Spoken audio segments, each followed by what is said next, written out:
Your flight just got 43% more expensive. Not because of inflation, not because of the airline, because of a war 7,000 miles away in a tiny strip of water you probably couldn't find on a map last year. Jet fuel up 85% since February.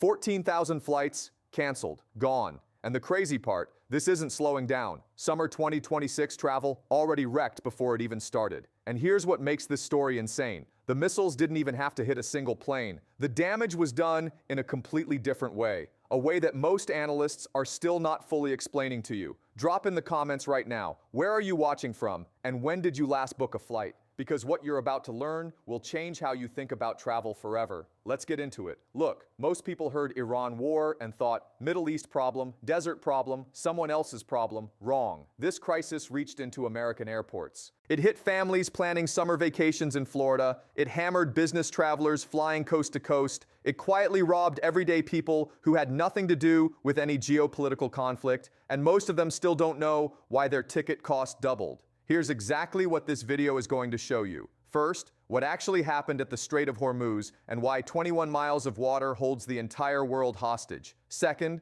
the jet fuel domino that nobody tracked in real time. Third, the flight cancellation catastrophe and how it spread from Dubai all the way to Dallas. Fourth, and this is the part that will genuinely shock you, the hidden financial weapon that closed the strait without firing a single missile. And finally, what the so-called ceasefire actually means for your wallet going forward. Stay locked in, because this story is not over. And by the end of this video, you'll understand it better than 99% of people watching the news right now. But before we go deeper, understand this. Every major outlet covered the explosions, the strikes, the political drama. Nobody explained the economic chain reaction happening underneath all of it.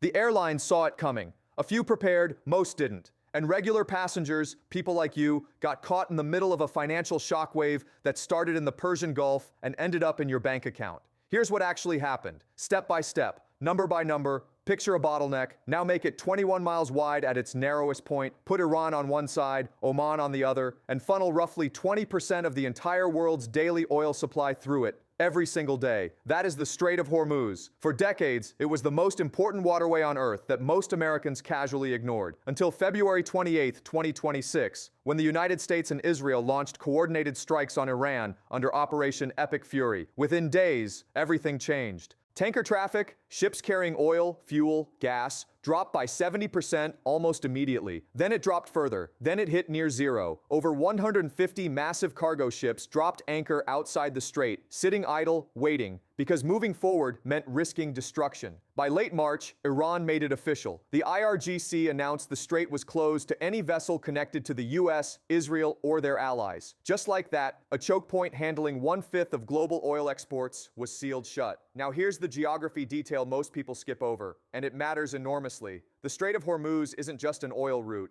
Gulf nations like Saudi Arabia, the UAE, Qatar, Kuwait, and Iraq, they all depend on it to export their energy. There is no easy bypass. Saudi Arabia has one alternative pipeline, the East-West Pipeline, that flows to Yanbu on the Red Sea. Its maximum capacity, about 5 million barrels per day. Before the crisis, the strait was moving nearly 20 million barrels daily. Do the math. Even running at full capacity, the bypass covers less than a quarter of normal flow. Pakistan, heavily dependent on Gulf oil imports, scrambled immediately. Within days of the closure, Pakistan officially requested Saudi Arabia reroute oil shipments through Yanbu. Saudi Arabia agreed and arranged emergency crude deliveries. It helped, but it wasn't enough to stop the global shockwave that was already building. And that shockwave had a very specific, very devastating target, not military bases, not government buildings, airports. Here is a number that should make every frequent flyer stop cold. 470,000. That is how many barrels of jet fuel flowed out of Middle Eastern refineries through the Strait of Hormuz to airports across Europe and Asia every single day.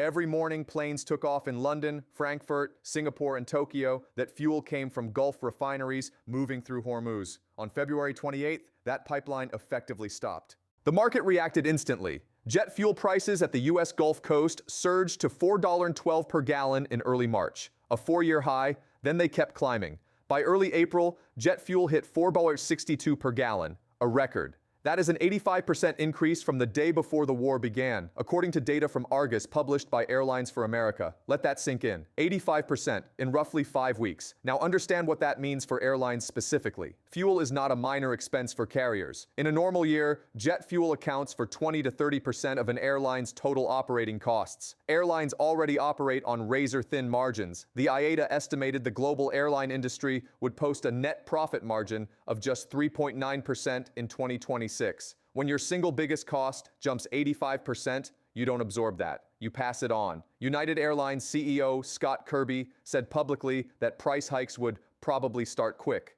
He wasn't wrong.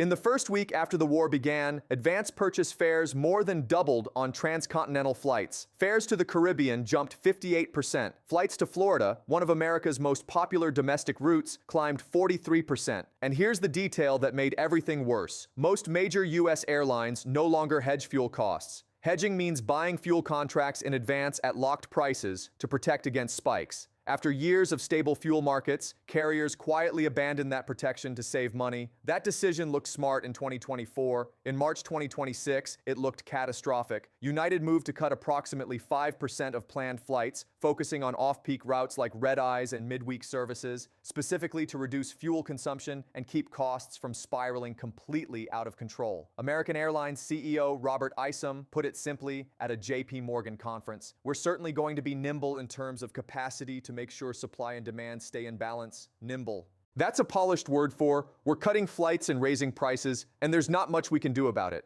While fuel prices exploded, something else was happening simultaneously in the skies above the Gulf. They were emptying out. Airspace over Iran closed immediately after the strikes began. Then Iraq followed, then Qatar, then Bahrain, then sections of the UAE. Flight tracking services showed something genuinely eerie. Enormous corridors of completely empty sky stretching across the northern Gulf region. Airspace that normally carries thousands of flights per day, silent. More than 14,000 flights originating from or transiting the Middle East were canceled from late February onward. Gulf aviation hubs that were once among the busiest on Earth, Dubai, Doha, Abu Dhabi, Bahrain, went into what industry analysts described as the most severe operational shock since COVID.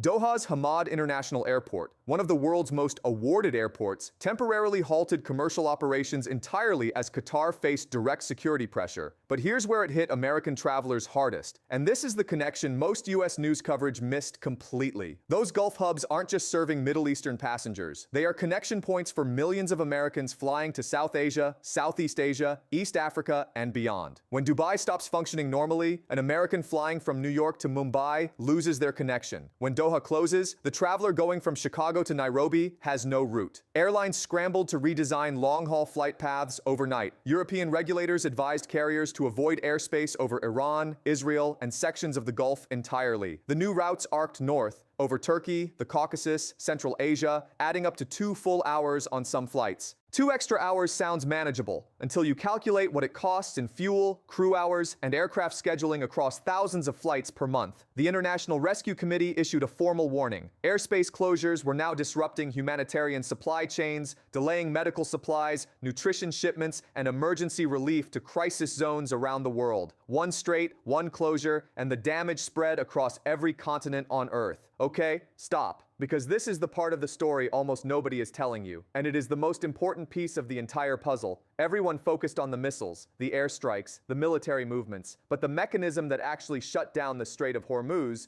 the real kill switch, wasn't a weapon. It was an insurance policy. Here's how it works. Every commercial ship that sails requires war risk insurance. Without it, the ship's owner faces unlimited financial liability if the vessel is damaged or destroyed. Without insurance, banks won't finance the voyage. Port authorities won't accept the ship. The entire commercial system breaks down. When conflict escalates in a region, insurance companies assess the risk, and they raise premiums dramatically or pull coverage entirely. Before the war risk insurance premiums for transiting the Strait of Hormuz sat at roughly 0.125% of the ship's insured value per transit. When the war began, premiums jumped to between 0.2% and 0.4% almost immediately. For the largest tankers, that translated to an increase of over $250,000 per single transit. Then insurers started pulling coverage altogether for certain vessel categories. Result? Ships didn't need to be hit by missiles to stop sailing. They simply couldn't get coverage, couldn't sail legally, couldn't operate commercially. The financial system did what weapons couldn't. It created a blockade without a single naval vessel. This is not a new tactic.